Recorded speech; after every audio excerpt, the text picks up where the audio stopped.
Wages and salaries for many people in the UK are ridiculously low. I mean, they completely suck, but why is that? It seems that previous generations had it so much better. In this video, we're going to give you our opinion on why we think that UK wages are so pathetic and what you and the government can do about it. Let's check it out.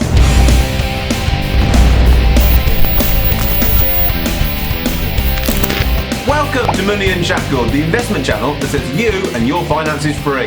I'm Andy, this is Ben, and if you like what we say, hit the like button and click subscribe. Also, if you want to support the channel, check out some of the affiliate links that we put in the description below. We've listed loads of cool stuff that will help you become financially free. Let's get into it. Number 1, supply and demand. In the UK job market, we have a clear supply and demand problem, despite some companies claiming that they can't find the staff. What they mean is they can't find good quality staff who are prepared to work for peanuts. They seem to want someone who has a wealth of experience but is still prepared to work for minimum wage. Sadly, they often get away with this because there simply aren't enough jobs for the amount of people. This is in part due to the vast amount of people now going to university, combined with uncontrolled immigration. Hundreds of thousands of young people are leaving university every year, and hundreds of thousands of immigrants are joining the UK job market. The supply of jobs is constantly losing out to the demand. Even worse is the fact that some immigrants are prepared to work for a lower wage than UK citizens. This is in part because they are being paid higher anyway than they would be paid back in their country of origin. In this way, they can undercut UK citizens. Take Bulgaria for instance. Their minimum wage works out to be about €286 per month. Yes, you heard that right. No wonder the UK has such a huge net immigration, which contributes to wage suppression. To put it simply, if we lower the supply of labour compared to the demand for jobs, then companies will have no choice but to raise salaries in order to compete for the best quality staff. Number 2, low skills. Another issue is the workforce tend to have a low skill base, and this is for a number of reasons. Firstly, thousands of people go to university but don't leave having learned a relevant skill or trade. Too many courses are too generic, which means that these graduates join the job market with not much to offer potential employers. The graduates who get a degree in a specific field such as pharmacy, accounting or law tend to earn much higher salaries. Secondly, there is a problem with education. Class sizes are too big, teachers are often overworked, and children are not learning about the really important things in life. Take money for example. This is crucial for life, but is barely covered in schools. What use is there in life, for example, in knowing about surface pressure for most people? It might be more worthwhile knowing how to build a website or how to code. Number 3, benefit subsidies. Strangely, the government would seem to prefer you to earn a lower salary and then be subsidised by parental help or government benefits such as council houses.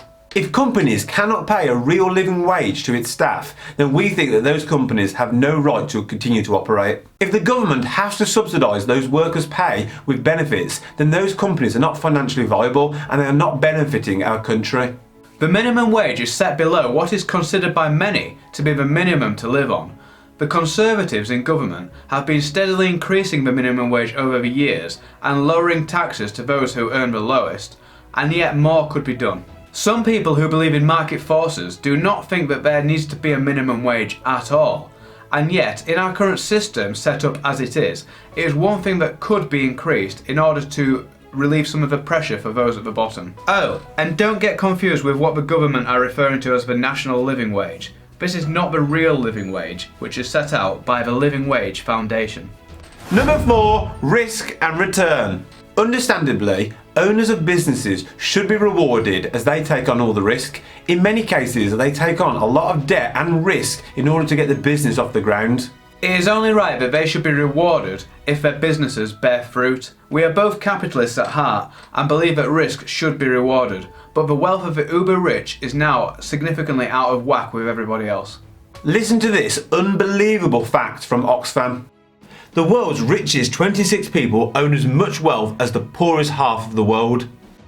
That's just 26 people versus 3.8 billion. Number 5. Globalization and Offshoring. Once upon a time, businesses would operate just in their local market, but now with the advance of technology, businesses can operate on a global scale and go where the labour is cheapest. Therefore, jobs have been moving away from the UK, where salaries are relatively high, to the emerging economies where they're much lower. Because of this, the government cannot just raise minimum wages, as this encourages companies just to move more of these jobs abroad.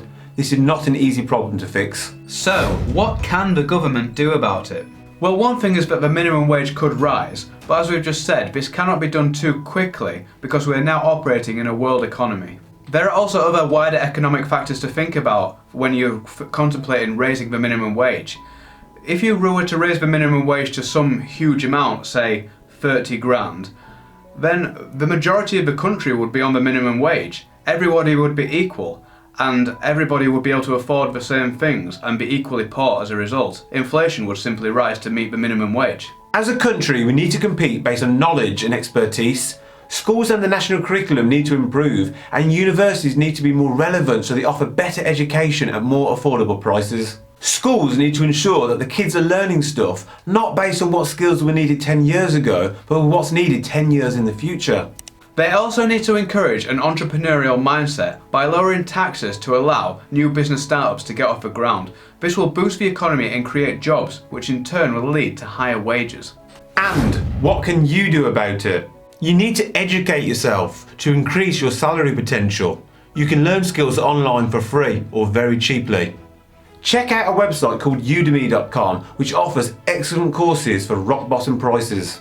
And lastly, don't be afraid to self-promote. By this we mean, don't wait for a promotion from your employer, promote yourself, even if this means changing jobs.